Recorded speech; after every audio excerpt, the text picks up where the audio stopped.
Hello everyone. So in this video, we are going to see a bug bounty platform which is very famous, and this particular platform hosts a lot of programs from Europe. So the platform is Intigriti.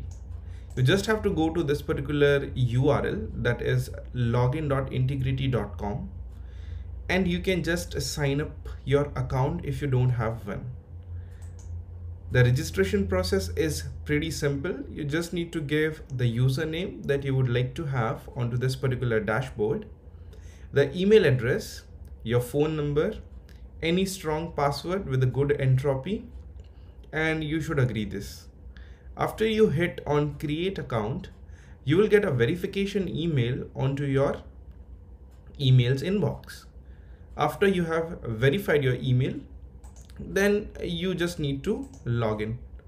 So I'm just going to log in because I already have created an account on Intigriti. So once you hit on sign in or login, this is how the dashboard will look like.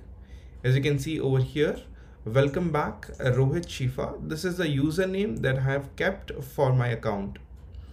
The first view that you can see is the programs preview, wherein you can see the programs which are being attached onto the Intigriti platform. As you can see, this particular program, which is Suvo, in this particular program you can see it is a public program, and you can see onto the right hand side there are three checkboxes. The first checkbox says ID check required, which means you need to verify your ID. Remember, this ID verification is not your email verification. This ID verification is you need to upload your identity card onto this particular platform that we are just going to see in just a couple of minutes. From the settings, you can upload your verification ID card, and based on that, once your ID is verified, then you can start hunting on those programs which have this ID check required tick, or it has been checked. For now, for this particular case, into this particular platform, it does not require ID check. That's why we can start hunting directly onto this program. Suspended means I have noticed in Intigriti, whenever any particular security researcher finds a vulnerability into any program, they suspend it for some time, at least for 2 days. And once they track that particular bug, and once they are into the process of triaging it, then they open it again for other researchers to submit. Whatever bugs that I have submitted on Intigriti, I have seen this. They accept the bug, they suspend the program. While the program is suspended, you cannot send new reports. You have to remember that, okay? All right. So as you can see over here, for this particular program, which is DPG Media, ID check is not required. You get reputation points, and it also triages your reports. So let me just show you how does it look like if I click on open program. So let me just click on open program, and you can see over here it looks something like this. These is the description, and these are the bounties that they pay for various severity of that particular bug that you have found out. As you can see, for the low, they are not paying anything. It is €0. For medium, it is 250, high 700, critical 1100, exceptional €2000. All right, after you have seen this bounties section, if you move down over here, you can see the domain section, which is very important. Over here you can see the particular URLs which are into the scope. Remember, those particular URLs which are in the scope should only be tested. In case you are testing any other URLs which are not in scope, may result or end up in a not applicable type of submission. So remember, whatever is in scope, only report on those particular programs.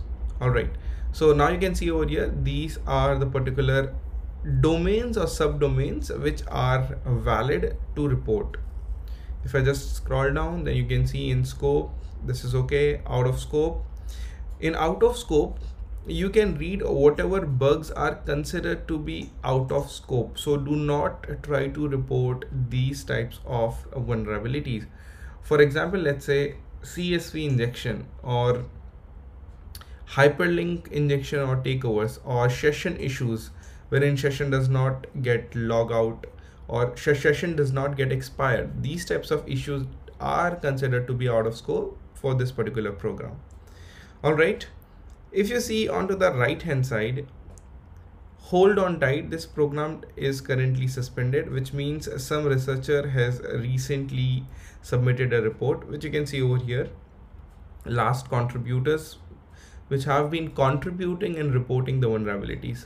For now, you cannot report a new vulnerability until this program is reactivated or resumed again. This is the leaderboard. All the security researchers who find a valid vulnerability can be seen over here onto the right hand side.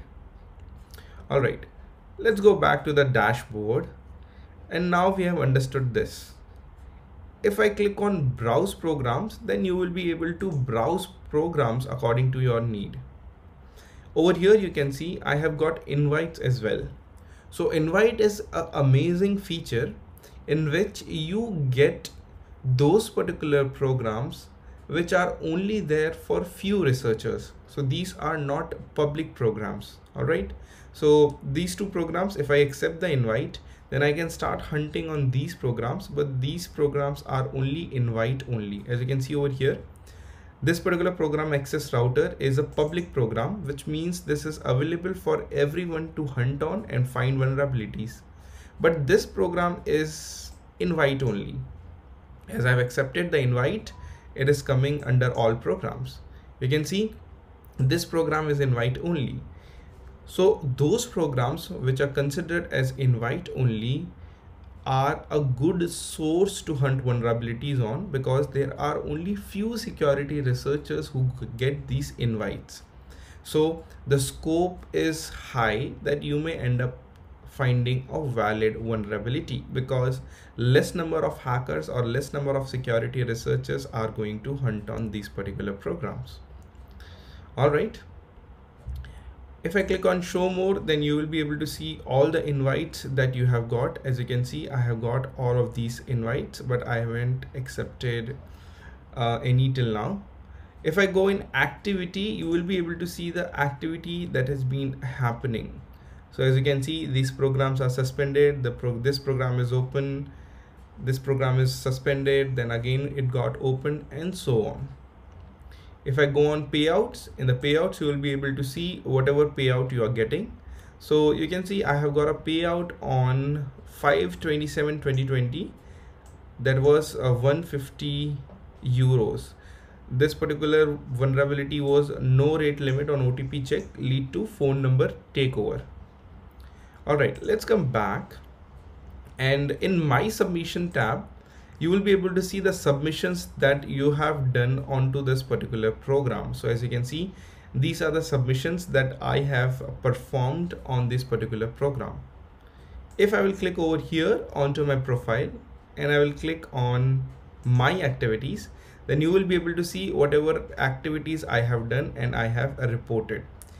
You will be able to see your ranking over here, the country that you're hunting from, your reputation point, your LinkedIn profile, your streak. Streak is basically what types of bugs you are reporting. So if you report high critical vulnerabilities, it will be critical, high, medium, low, and your Twitter handle. As you can see, submission stats, 80% valid vulnerabilities, 2 accepted, 5 sent, top contributions. As you can see over here, I'm the top contributor in these particular 3 programs, which means I'm into their Hall of Fame. Yes, so now if I click on edit settings, then it is going to take me to my settings tab. As you can see over here, your identity has successfully been checked and verified. So you also have to verify your ID. Then only you are able to hunt into specific programs which require the ID check. Now if I scroll down, you can see your preferred payment method. So you can add your PayPal or anything that you like over into there. On the right hand side is my swag and social information, your t-shirt size, whatever you want. You can go in profile and you can change your profile settings. You can go in password and change your password. You can go in 2FA and you can enable your two-factor authentication so that you will be able to log in with a authenticator app or with your mobile phone OTP. So this is it for this video. I hope you guys understood how you can sign up on this particular platform and you can start hunting on programs. Thank you.